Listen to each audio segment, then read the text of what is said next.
This time on Project Hardway, I had to do a car collection I already can't afford.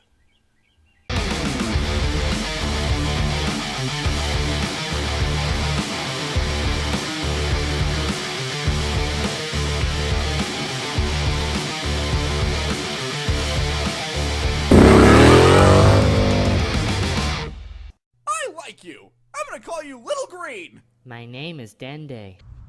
Welcome back to Project Hardway. If you've watched my videos before, you've probably seen this truck.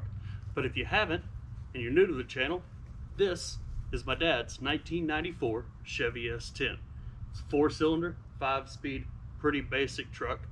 You know, it's a little rough, but it's still a truck and it still does what trucks need to do, I guess. If you watch the old video, you know that the plan was originally to try to sell this truck. Then halfway through getting it ready, he said, nah, I changed my mind. Don't want to sell it. We moved on and we sold something else. Took care of my grandmother's old car. Well, here we are, full circle several months later. My dad decides, hey, let's get rid of that truck. I need to go ahead and sell it. And I said, would you take this for it? He said, yeah. So I got it for the keep it in the family discount. And now we're gonna finish what we started with this thing and get it back on the road as a good, decent running and driving truck. So where we left off at, where we'll pick up at, is a couple of mechanical issues this truck has got, starting with there's a wire that was just hanging out here in the engine bay. I traced it back to a broken coolant temperature sensor. How did it happen? I don't know. I'm thinking cats at my dad's house, but you know, there it is. We know that needs to be changed. I also have a check engine light on in this truck, which in my previous video, I chased it back to the coolant temperature sensor.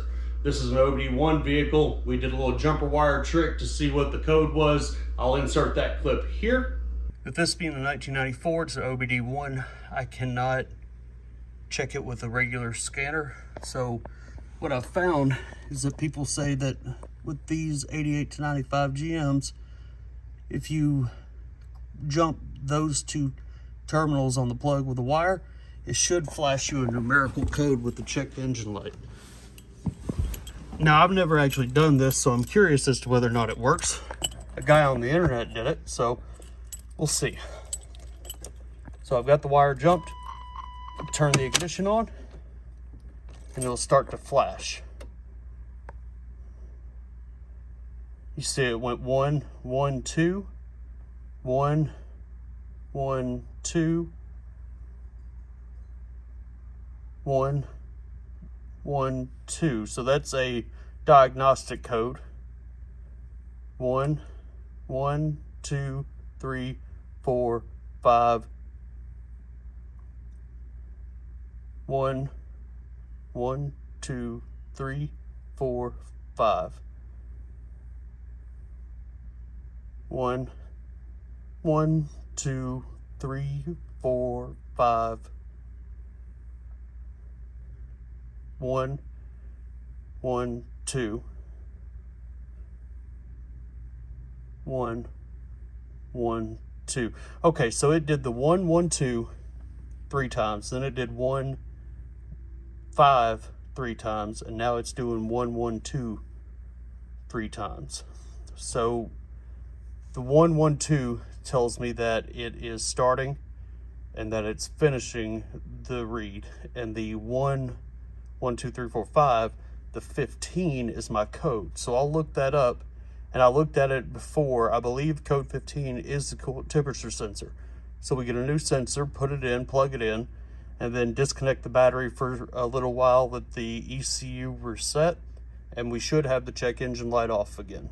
And then also it needs a couple of little things like an air filter. I changed the oil a while back and the truck's been sitting, so I'm not gonna worry about that right now. And it needs a new starter. Got a little pile of parts here. I got a new coolant temperature sensor, new starter, a new air filter. All these parts I got at rockauto.com. This is no way a paid promotion for rockauto.com, but if you don't need parts today, if you can wait a day or two, that's the place to get it. That's about the best deal you'll get on car parts anywhere. I'm gonna go after some of this low-hanging fruit first because, well, I don't feel like climbing under the truck and dealing with the starter just yet. However, it's gonna be detrimental because I'm sure I'm gonna drop some coolant on the floor when I change that sensor. So, you know, I still don't feel like getting under there right now.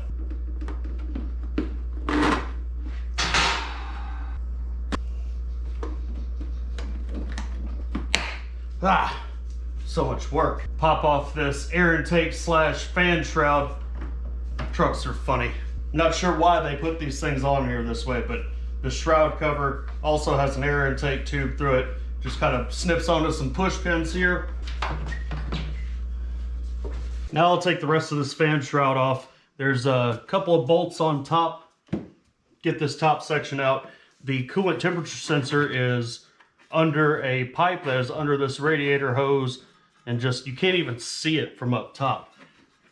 But I do believe I can get it out without taking the fan off, just get the shroud out of my way. Bust out the greatest tool I own and a socket extension that might be a little overkill.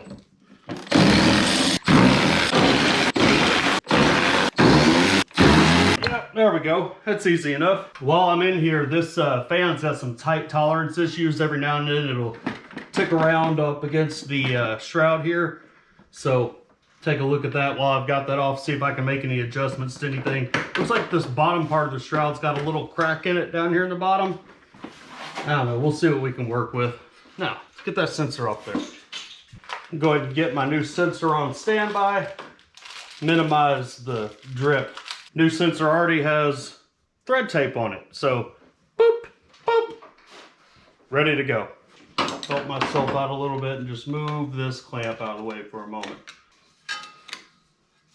Why so many blades for such a little engine? Sure, nope.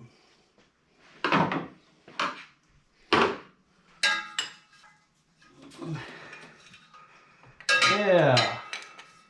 It's a lot easier when the sensor's broken off of it. She's out finger tight.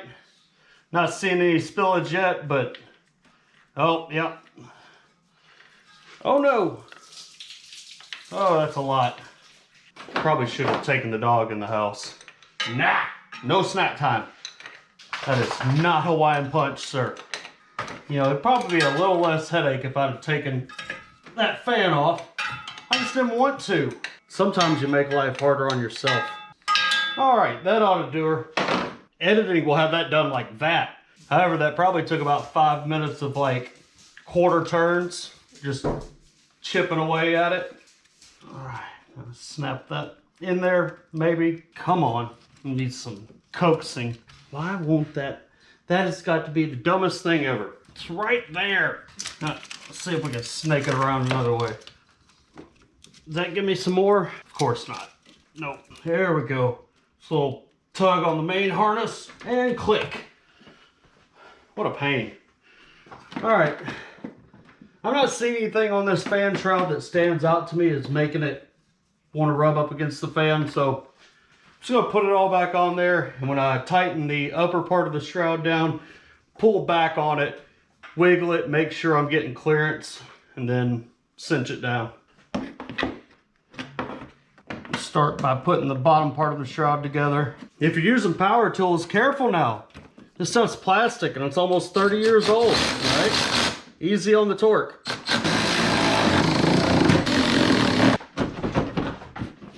Pull it back, see what we get.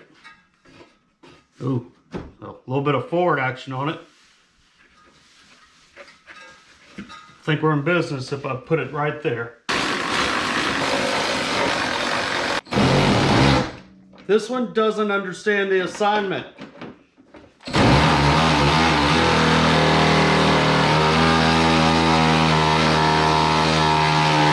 Comply! It's there. Double check that fan clearance. Yeah, I think we're in business. I'll throw the upper shroud back on. I guess I can fire it off and make sure that check engine light's still not shining in my face. Ooh, almost forgot that hose clamp.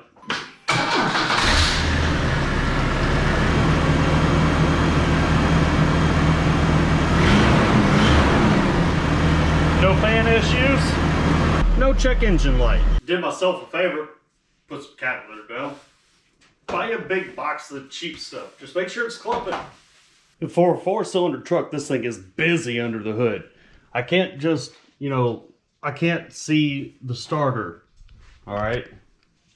But come over here to the shop bench, take a look at my new starter. It's got bolts that come in from the bottom. So if it sits in there like that, that tells me, based on the angle of that, that the starter is on the driver's side. So I'm gonna crawl under there and, you know, knock them out, let it dangle, and then we'll go from there. So there's our starter. A little crusty, rusty boy. But it's got a bolt there and another bolt there. Scoot it back and then drop it out of this small little area here. Wrestle with it a bunch, let it dangle on the wires, probably short them out a little bit, then slap the new one in there. Oh wow, yeah, she's on there. Holy cow. I'm just gonna go full impact.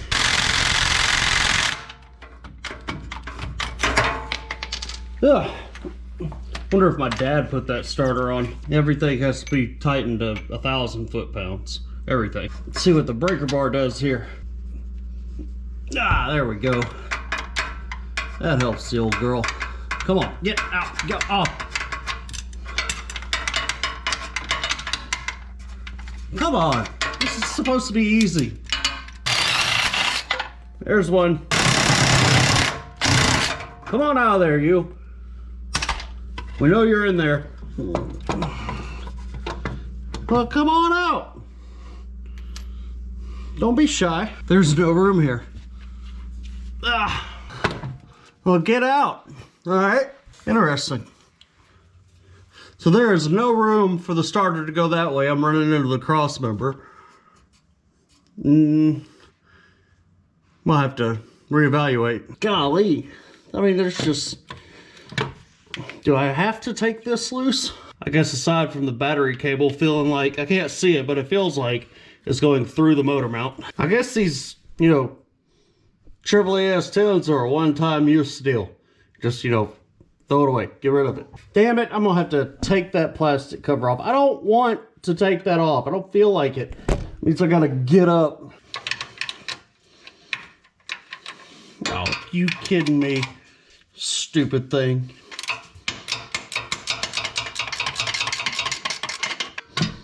Oh, there we go. Something's happening. Oh, is that broken? Nope. Just, you know, gotta take it off. I'm an idiot. Girls, rock your boys. That is just in there. Oh, hey, you guys got moved. Look at that. The dang GoPro battery died before I could get this thing in here. It's taking way too long. Ugh. Just remember, cars aren't engineered for you to work on. Cars are engineered to be manufactured. Let's zip some bolts in this damn thing. Get it done. There we go. Should I use the breaker bar to tighten those back down? Come on. Maybe if I, you know, went up front. Okay, there we go. Phew. That starter job was easy. Piece of cake. I actually enjoyed doing it. Now that it's done, go check and make sure everything works like it should.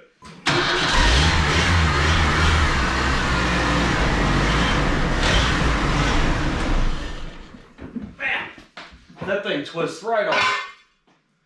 One of those things you don't think about whenever you get in your car and drive it every day. But when you go from an old starter to a new starter, it's one of those things that's like, oh wow, you hear that thing just spin right over. Listen to it before. And now after. It's incredible. Of course, won't think about it 6 months from now. Right now, it gives you a little bit of the endorphins. All right, guys, we'll end off there. We got us a good little truck that we can jump in, crank up, and take off, go anywhere, anytime in. Next video, we're gonna get in there and gut the interior out, figure out where that water leak is coming from inside the cab. Then after that, we've got a lot more work to do because this will be a nice little street cruiser truck when we're all said and done. Just wait and see, stick around. We've got a lot of plans for this truck and a bunch of other stuff sitting around here at the shop. Thanks for watching, guys, and remember, sometimes you gotta do things the hard way.